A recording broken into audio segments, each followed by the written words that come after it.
Welcome back to When the Dutch Went to Space, and I hope you've all recovered from episode 22, in which we had a death on the moon. Go watch that if you've missed that. We've arrived at episode number 23, Lunar Almaz. But before that, we have to pay attention to Huygens D7. On the 12th of December 1972, it is making the first Mercury flyby. Yes, Mariner 10 was the first to do this in real life, and part of the Messenger series, I think. I have to remember. I don't remember exactly when it flew. I think it was 72, 73. I'll have to look it up. I do know that there's a new mission that was launched in 2018 by ESA, which is of course Bepi Colombo. And if you go to London and you visit the Science Museum and Natural History, I think there's one combined museum, you can see a full-sized mock-up of Bepi Colombo, and it's an amazing spacecraft. And it's not using a direct trajectory like we were doing because we had tons of delta V. It's using gravity assists. Regardless, on the 4th of January, we are launching something new, Kepler Leo D6. And the D6 or the D series is a completely new design. Well, not completely new. I mean, we repurposed the capsule and lots of the electronics and staging and stuff that goes in there. But it has got a service module that has been elongated and is hollow.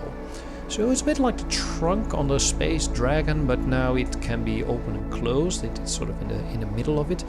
And depending on the mission parameters, you can add a configurable payload to it. And this is a test of the vehicle, so we're launching it unmanned.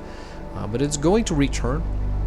And we want to see if it can bring supplies to our space station, because we do love what the Dutch have going from Texel with their new hydrogen-based Aurora rocket, which is super awesome. It's also super expensive.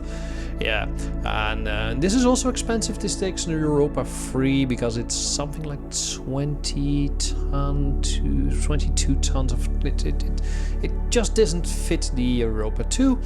And I wanted to have a comfortable margin because I already struggled with docking it unmanned, as you can see. But we managed to do it, and we bring over a year of supplies to the station, which makes the station ready for the continuation of the multi-month experiment. And we want to spend at least half a year on there, and actually we would love to spend a year on there to sort of see how far we can go. And you can see the supplies in the cargo bay.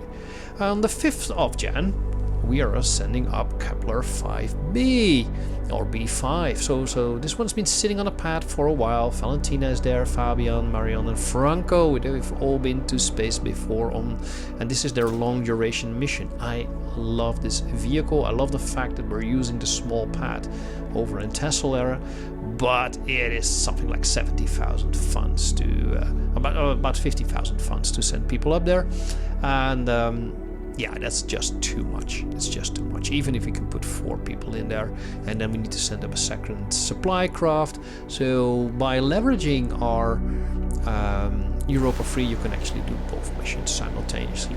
The 25th of February, Huygens D8, the final one in the Huygens small asteroid missions. This one's heading for Ceres, and if you stick around until the end of the episode, you're gonna see we make it all the way.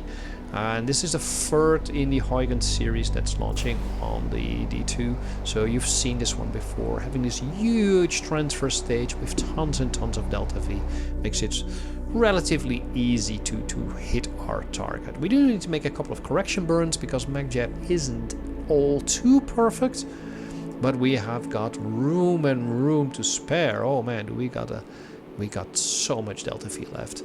And we're making the adjustments using the RCS, because once all the hydrogen and oxygen has been depleted, you have plenty of room for that. May 6, another one in the Huygens series, D6 is approaching Vesta. And this is already enough for us to complete a small bodies contract or program, but we're zipping over the surface at, I think it was 15 kilometers. Look at that. Look at those gorgeous details. I'm bringing back tons of science. None of the Vesta or the Huygens craft will make a second rendezvous. 4th of July, the Dutch have found an answer to our expensive flight. You are looking at the Van Spike 4B, which is an upgraded Van Spike 4, hence the name. And it can carry 5 tons rather than the normal 4 tons to orbit. And that is enough, because now it can carry our space plane. Yes, this is our equivalent of the Hermes space program. And yes, this is actually the dinosaur, I know it is. The parts for Hermes which are available are based on the final iteration of Hermes. And Hermes, much like the space shuttle, underwent a lot of political influence, and it grew over time from its initial conception of being a very small space plane. And you can actually find a gliding prototype of this in the Netherlands, in Noordwijk, in Aztec. We have a prototype of that very much space plane, which is really, really tiny. 3 people at most. And we have some additional space in the adapter and the storage compartment, which is on the back. And it turned out that adding resources to it makes it very sluggish in docking. And I fiddled and I did. And at some point I gave up and I just had the station dock with the orbiter, because that's of course also an option. And so we're bringing Ian Hughes, Micah van den Berg and Tokehiro Okayama. And this rocket, so the new lifter, is only 20,000 in funds. The orbiter is about 32,000, so it should be about the same amount of funds, but we can fully reuse the orbiter. Now, the crew on the station, who has been spending half a year there, is getting completely bonkers. So they're completely stressed out, and the medical team says, look, you gotta bring these people home. However, we can only bring 3 people home. And our testing crew is now stuck in the station. So Valentina, Fabian and Franco will return, and Marion van den Berg will stay behind, or Marion Hernandez will stay behind, our trusted engineer who did such great work on the solar panels. And it's up to the completely stressed out team to fly this experimental spacecraft back to Earth and try to land it at a runway where they have never been before. So what could possibly go wrong? Yeah, it was intended that Micah was to fly this one. She's the only one with the expertise. You remember she flew up to space in a spaceplane in episode 5 in 1959. So yeah, that's 14 years ago. The plane holds up very well. We're gonna lose the air brakes, they've burned off, and I kept this storage module on to see if it would survive re-entry, but it burned up. You can also see that we're slipping our target zone, so we're aiming for the west coast of Europe. Predominantly the Netherlands, where we have our runways nicely constructed in Kerbal constructs, but we skipped all the way to Greece. Yeah, so if you look at a distance, you can almost see the Black Sea and Turkey. So we're making a turn, and we have a parachute on board, so a safe landing is due. And then I apparently lost tons of footage. I'm not sure why I deleted it, but I decided that this was probably not necessary, including the one of NASA launching the Skylab.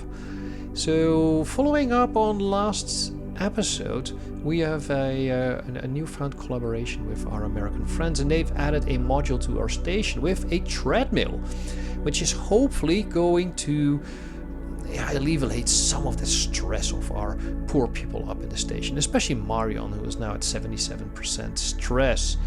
And hopefully he or she will survive this long term in space. 14th of October 1973, we are launching Lunar 7, and you are looking at the second launch of a VPAL-X. Remember, our all-purpose launcher, our hydrogen launcher, based on the engines from the Ariane 5 in real life. This baby can push about 105 tons to a low Earth orbit, and just like with the Aurora, it is incredibly expensive. So this is well over 100,000 funds just to get the payload to orbit, and we need to come up with a better solution.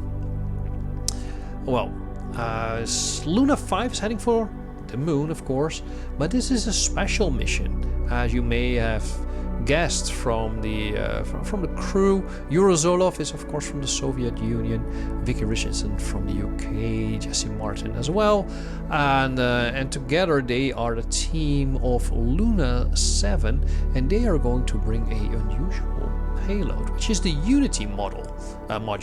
And the Unity module is, well, it was the start of the ISS, of course, but we haven't quite reached that time period. So we're going to use this name in bringing unity and peace for all in a lunar orbit. The Unity model is a way to convert from the Russian docking system to the American European Apollo style docking unit, and I want to shift to common berthing adapters, but they're just too far ahead in the tech tree. The payload is about 5.5 tons, so we should have insane amounts of delta V over, and you can see the 3 RZ-20 engines lighting up. They are in their new and enhanced configuration, so they can burn a little bit longer, but I did notice we are grossly overburning them, but they've become so reliable that, yeah, they can have it. This is not necessarily what we're now doing, because the spacecraft does have more than enough fuel to do the TLI, the lunar injection itself, but if you have the fuel, you have the fuel. So we're using the trans-lunar injection stage to do that, and then using the spacecraft to do the intercept burn and rendezvous burn with Almaz, who's picked up a little bit of a spin. This is sped up about 4 times, I think, and you can see us all the way trying to make a dock. And I decided to have the spaceport facing the other way of the huge telescope, which is looking at the night sky rather than the floor behind it. Yuri is going to remove the RCS thrusts because, well, we don't really need them. They're powered by our Arizona and NTO, and that's not a fuel that Almaz normally carries. I don't want to mingle too many fuels, so then bring down the part count. So they're removing the struts, and Yuri in his Orlov suit is doing his best. And he also managed to deploy the solar array that was stuck. And as we deployed it, I realized that we should rotate the entire station 90 degrees. Well, that's for some other time. Huygens 6 arriving. At Sirius. Yeah. So remember I told that we were launching this one early, and this is the final flyby in the small bodies program. Sirius isn't that small compared to the other two. Well, Mercury is of course a bit bigger, but compared to Vesta, Sirius is quite large, and yeah. It at the same time it's hard to get into an orbit, so you're taking one last look at the station. Meanwhile, on Almaz 5, the crew has spent 20 days in lunar orbit in the Russian segment doing their sciencey stuff, and that's more than enough time. So they've powering up the return craft, and they should be heading home. One final look, closing off the airlocks and detaching the capsule. Soon they'll deploy their own solar panels, fire up their trusted engine, which by the way is now an RL10 short nozzle rather than the Asterisk, and this one's it's far more reliable, has sort of the same ISP, has a similar amount of ignitions, like enough ignitions for the kind of things that we want to do there, but it's way more reliable. And as we're home, we've picked up the right trajectory at 65,000 kilometers to do a 2-pass re-entry. So we burn off most of the speed, build up heat, then go back up for about an hour or 2, and then head back for the final pass and burn off the remaining speed. And I found this was a good balance between not overheating your capsule and putting up too much ablator to avoid that from happening. So this has become our staple for landing. It's kind of tricky to depend where you're gonna land though, so I'm not sure if I would do this in a competitive game. Regardless, the crew is safely back home, having deployed their orbital module around the moon and gathered tons and tons of science. So a collaboration between the ESA and the Soviet Union. I think we will see a bit more of that in the future. Meanwhile, in low Earth orbit, you can see us get the Kepler D disconnected from the stations. It's finally time to go home.